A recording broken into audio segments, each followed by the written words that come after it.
नमस्कार भक्तों, जय श्री कृष्ण। हर हर महादेव। स्वागत है हमारे भविष्यवाणी चैनल में। श्री कृष्ण जन्माष्टमी का दिन वह पावन क्षण है जब पूरे ब्रह्मांड में आनंद, उल्लास और भक्ति की लहर दौड़ जाती है। अष्टमी की अर्धरात्रि का वह समय जब नंदलाल का अवतार हुआ था, आज भी करोड़ों भक्तों के हृदय में वैसा ही उमंग, वैसी ही श्रद्धा और वैसा ही विश्वास भर देता है। कहा जाता है कि यह रात केवल भगवान कृष्ण के जन्म का उत्सव नहीं, बल्कि हमारी आत्मा के भीतर सुप्त प्रेम, करुणा और धर्म के जागरण का पर्व है।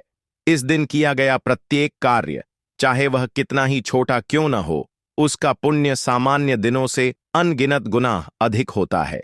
जन्माष्टमी के दिन 5 ऐसे कार्य हैं जिन्हें यदि पूरी श्रद्धा, भक्ति और नियम से किया जाए तो जीवन के दुख दूर होकर सुख, समृद्धि, प्रेम और सौभाग्य की वर्षा होने लगती है।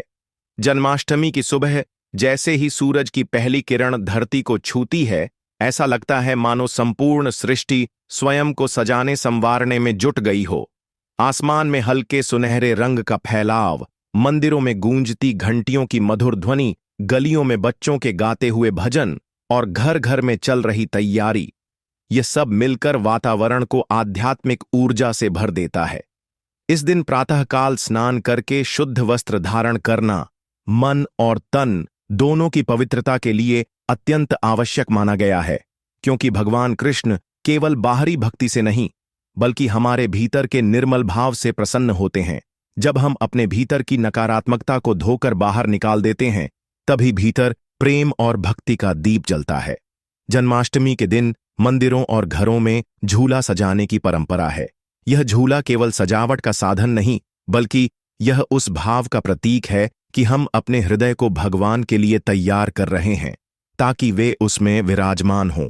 जब भक्त सोने, चांदी या लकड़ी के झूले में नन्हे गोपाल को विराजित करते हैं और प्रेम पूर्वक झुलाते हैं, तो मानो वे कह रहे हों, हे गोपाल, मेरे जीवन का हर क्षण आपके चरणों में है, आप उसे जैसे चाहें वैसे हिलाएं डुलाएं। झूला झुलाने के समय भजन गाने का महत्व और भी बढ़ जाता है, क्योंकि भक्ति का रस जब संगीत के साथ बहता है तो उसकी शक्ति कई गुना हो जाती है।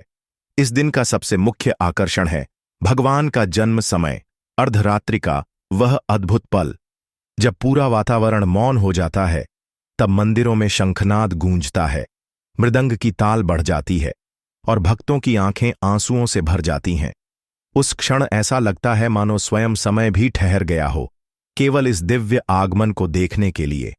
जो भी भक्त उस अर्धरात्रि महाआरती में सम्मिलित होता है, उसे ऐसा लगता है मानो उसने जीवन का सबसे अनमोल अनुभव पा लिया हो। जन्माष्टमी के दिन व्रत और उपवास रखने की परंपरा भी अनादिकाल से चली आ रही है। यह केवल शरीर को कष्ट देने का नियम नहीं, बल्कि अपनी इच्छाओं और इंद्रियों पर नियंत्रण का अभ्यास है।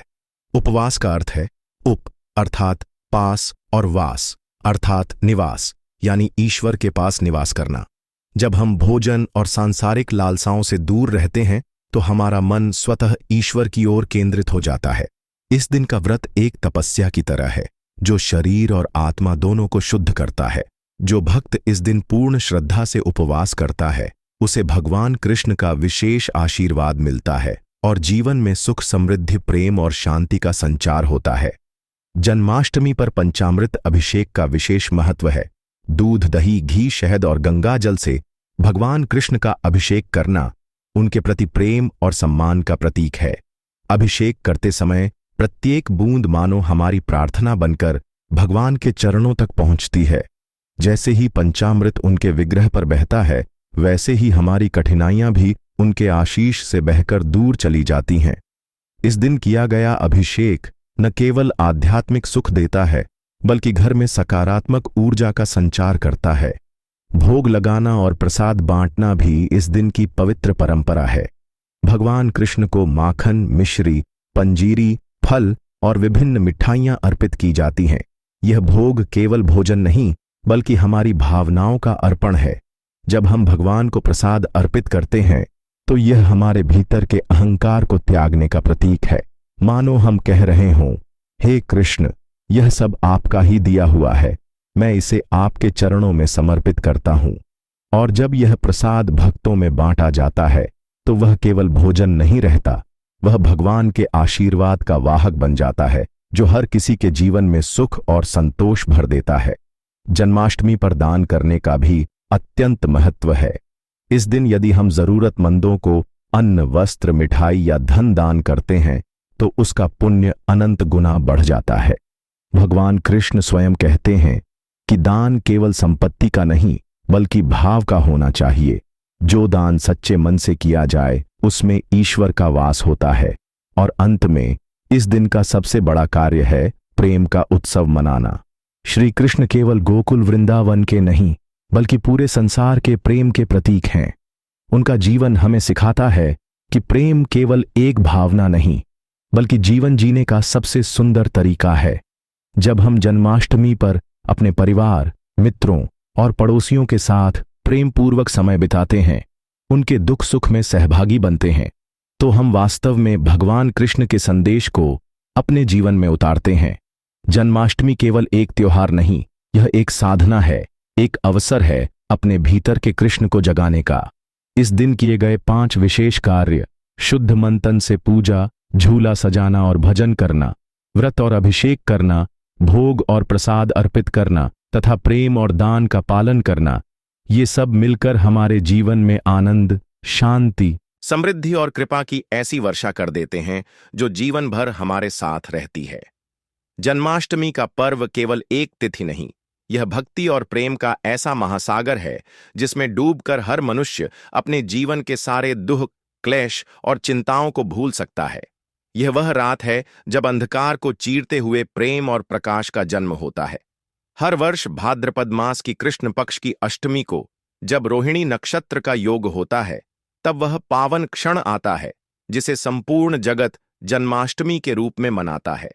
कल्पना कीजिए, वह समय जब मथुरा की गलियों में कंस का आतंक छाया हुआ था, जब धर्म अपने अस्तित्व के लिए रो रहा था, जब अत्याचार चरम पर था, तभी ब्रह्मांड के पालनहार ने अवतार लेने का संकल्प किया। वासुदेव और देवकी की कोठरी में अर्धरात्रि के समय जब चारों ओर भय का अंधकार था, उसी क्षण प्रकाश का दीप जल उठा। कमल सी कोमल आंखों वाले, पीतांबर धारण किए, सिर पर मोर पंख सजाए नन्हे कान्हा का जन्म हुआ। उस समय केवल माता पिता ही नहीं, देवता, गंधर्व, अप्सराएं, ऋषि मुनि सब आकाश में गा उठे, नंद के आनंद भयो, जय कन्हैया लाल की।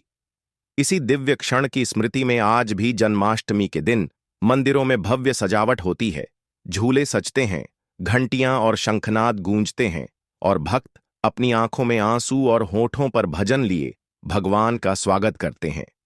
सुबह से ही घर घर में उत्साह शुरू हो जाता है। महिलाएं घर की सफाई करती हैं, आंगन में रंगोली बनाती हैं, दीवारों पर तोरण सजाती हैं। यह केवल सजावट नहीं, यह भगवान के स्वागत की तैयारी है। जिस तरह हम किसी अतिथि के आने से पहले घर को साफ सुथरा और सुंदर बनाते हैं, उसी तरह इस दिन हम अपने तन, मन और घर दोनों को भगवान के स्वागत योग्य बनाते हैं। जन्माष्टमी के दिन किया गया पहला और सबसे महत्वपूर्ण कार्य है स्वयं को शुद्ध करना, अंदर और बाहर दोनों तरह से। प्रातः स्नान, साफ वस्त्र और मन में निर्मलता का संकल्प, क्योंकि भगवान कृष्ण को केवल फूल, दीप और धूप से नहीं बल्कि हमारे हृदय की पवित्रता से प्रसन्नता होती है। इसके बाद आता है झूला सजाने और लड्डू गोपाल को विराजित करने का क्रम। झूले को फूलों, मोतियों और रंग बिरंगी लाइटों से सजाया जाता है। झूला सजाना केवल एक परंपरा नहीं, यह प्रतीक है हम अपने जीवन रूपी झूले में भगवान को आमंत्रित कर रहे हैं। जब भजन गाते हुए भक्त झूला झुलाते हैं, हर्षित मन हरिगुण गाइए, तो मानो पूरा वातावरण प्रेम रस में भीग जाता है। व्रत और उपवास का महत्व इस दिन विशेष रूप से बताया गया है। उपवास केवल शरीर को भूखा रखने का नाम नहीं, बल्कि यह इंद्रियों को संयमित करने और मन को ईश्वर के चरणों में लगाने का माध्यम है। जो भक्त इस दिन केवल फलाहार या जल पर रहते हुए भी पूरे दिन भजन, कथा और ध्यान में समय बिताता है, उसका मन स्वयं ही निर्मल और शांत हो जाता है। यह व्रत भगवान को प्रसन्न करने का एक सशक्त माध्यम है। अर्धरात्रि का वह क्षण जब मंदिरों में घंटियां बजती हैं, शंखनाद होता है और जय कन्हैया लाल की का जयकारा गूंजता है, वह क्षण हर भक्त के जीवन में एक दिव्य अनुभव बनकर रह जाता है। जैसे ही पुजारी लड्डू गोपाल को सोने के पाट पर बिठाकर महाआरती करते हैं, भक्तों की आंखों से आंसू बहने लगते हैं। उस समय ऐसा लगता है जैसे भगवान सचमुच धरती पर उतर आए हों और अपने भक्तों को दर्शन दे रहे हों। इस दिन पंचामृत अभिषेक करना एक अद्भुत अनुभव है। दूध, दही, घी, शहद और गंगा जल से जब भगवान के विग्रह को स्नान कराया जाता है तो हर बूंद ऐसा लगता है जैसे हमारी प्रार्थना के साथ भगवान के हृदय में उतर रही हो। अभिषेक के बाद जब वह दिव्य रूप सामने आता है, चमचमाता, खुशबू से भरा, भक्ति में डूबा हुआ, तो मन और आत्मा दोनों तृप्त हो जाते हैं। भोग लगाना भी जन्माष्टमी का एक अभिन्न अंग है। माखन मिश्री, पंजीरी, फल, मिठाई सब भगवान को अर्पित किए जाते हैं।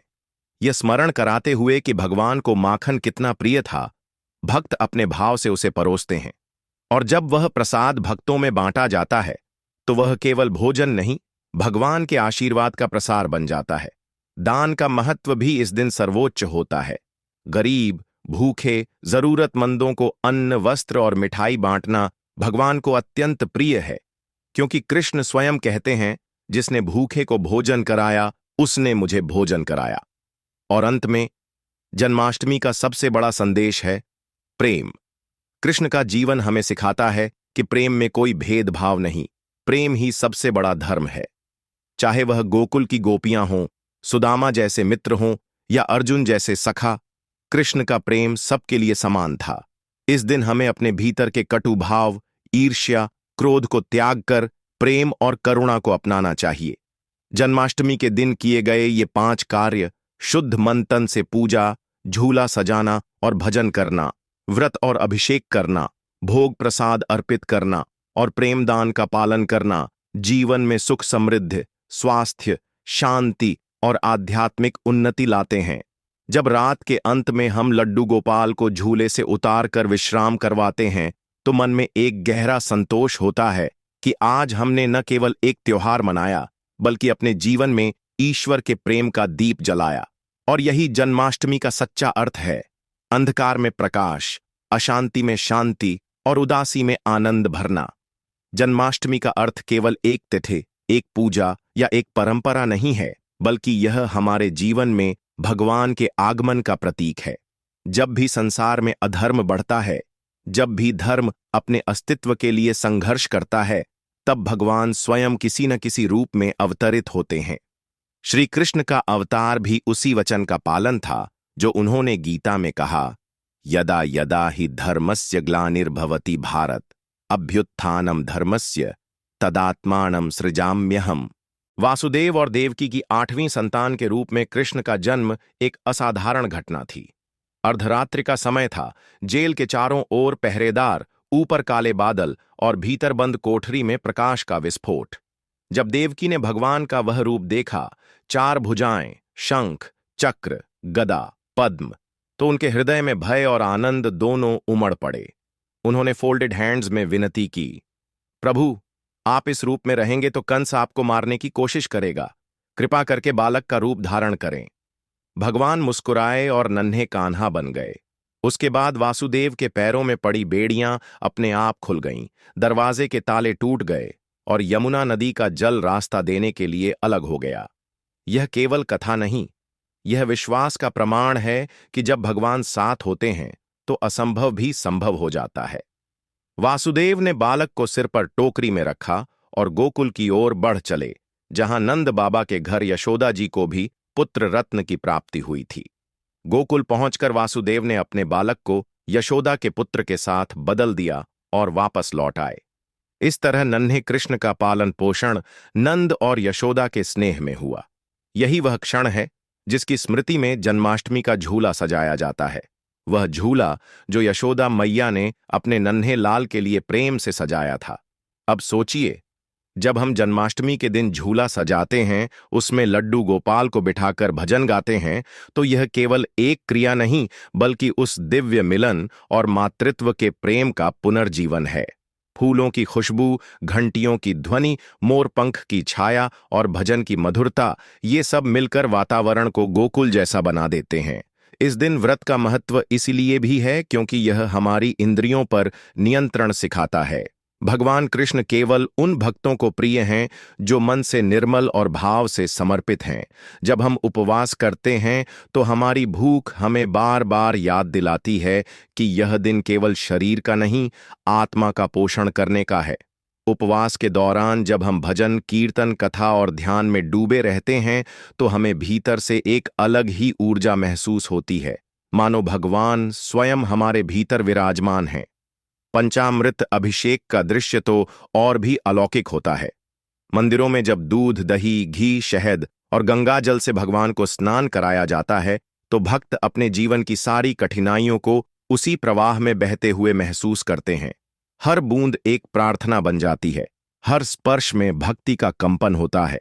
अभिषेक के बाद जब भगवान को नए वस्त्र पहनाकर फूलों से सजाया जाता है तो उनका दिव्य रूप ऐसा लगता है जैसे स्वयं साक्षात विष्णु इस धरती पर विराजमान हो। भोग और प्रसाद का महत्व केवल स्वाद तक सीमित नहीं है। माखन मिश्री अर्पण करना हमें उस बालक की याद दिलाता है जो गोपियों के मटकों से माखन चुराकर खाता था और फिर अपनी मासूम मुस्कान से सबका दिल जीत लेता था। जब हम भोग अर्पित करते हैं तो यह हमारे भीतर के अहंकार का समर्पण है। हम मान लेते हैं कि जो कुछ भी हमारे पास है वह सब भगवान का है और हम उसे उनके चरणों में समर्पित करते हैं। दान और सेवा जन्माष्टमी के 5 कार्यों में से अंतिम लेकिन अत्यंत महत्वपूर्ण है। इस दिन अगर हम किसी गरीब को भोजन, वस्त्र या मिठाई देते हैं तो उसका पुण्य अनगिनत गुना बढ़ जाता है। श्री कृष्ण स्वयं कहते हैं कि सच्चा दान वही है जो बिना किसी अपेक्षा और पूर्ण प्रेम से किया जाए। अब यदि आप रात के उस क्षण की ओर लौटें जब अर्धरात्रि का समय होता है, मंदिर में दीपक जलते हैं, शंख गूंजते हैं, मृदंग और करताल की ध्वनि बढ़ जाती है और पुजारी घोषणा करते हैं, नंद के आनंद भयो, जय कन्हैया लाल की, तो आप समझेंगे कि जन्माष्टमी केवल एक त्योहार नहीं बल्कि यह आत्मा और परमात्मा के मिलन का उत्सव है। उस समय का अनुभव शब्दों में बांधना कठिन है। भक्तों की आंखों में आंसू, चेहरे पर मुस्कान और हृदय में अपार शांति, मानो संसार की सारी चिंताएं समाप्त हो गई हों। यही वह क्षण है जो हमें सिखाता है कि भगवान केवल मंदिर में नहीं, हमारे भीतर भी रहते हैं। अगर हम अपने हृदय को निर्मल और प्रेम से भर दें तो भगवान उसमें अवश्य विराजेंगे। जब रात समाप्त होती है और लड्डू गोपाल को विश्राम के लिए झूले से उतारा जाता है तो मन में एक गहरी तृप्ति होती है। यह तृप्ति केवल पूजा या भजन से नहीं बल्कि उस प्रेम से आती है जो पूरे दिन भगवान के साथ बिताने से उत्पन्न होती है। इस तरह जन्माष्टमी पर किए गए 5 कार्य, शुद्ध मन तन से पूजा, झूला सजाना और भजन करना, व्रत और अभिषेक करना, भोग प्रसाद अर्पित करना और प्रेम दान का पालन करना, हमारे जीवन में स्थायी आनंद और आशीर्वाद लेकर आते हैं। यह पर्व हमें हर वर्ष याद दिलाता है कि अंधकार चाहे कितना भी गहरा हो, जब भगवान का प्रकाश प्रकट होता है तो वह पल भर में मिट जाता है। दोस्तों, वीडियो अच्छी लगी हो तो वीडियो को लाइक और चैनल को सब्सक्राइब जरूर कर लें ताकि हमारी वीडियो सबसे पहले आपके पास आए। और हाँ, कमेंट में जय श्री कृष्णा जरूर लिखें। धन्यवाद।